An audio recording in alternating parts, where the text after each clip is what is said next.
யாரும் ஒத்துக்க மாட்டாங்க இன்னைக்கு.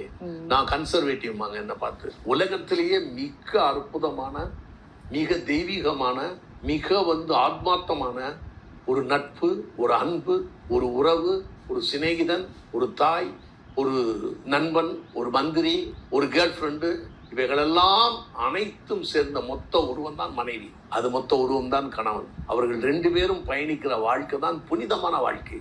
அதை விட்டுவிட்டு அவர்கள் இஷ்டப்படி வாழ்ந்தா அவ்வளோதான் அவங்க வாழ்க்கை. ட்ராஜடி தான். திருமணத்துக்கு முன்பாக எவனை லவ் பண்ணக்கூடாது. லவ் பண்ணால் அதான் ஃபிக்ஸேஷனில் இருக்கும். அதனால தான் சீக்கிரம் கல்யாணம் பண்ணி வச்சாங்க எல்லாம்.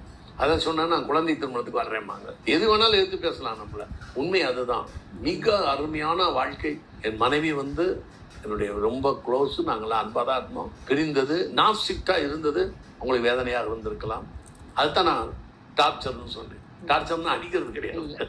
அவன் மனம் புண்படும்படி நம்மளுடைய வேகத்திற்கு அவர்கள் வரவில்லை என்றால் அதுவுமே தான். 2 பேரும் கிளியர் அண்டர்ஸ்டாண்டிங்கில் இருக்கணும்.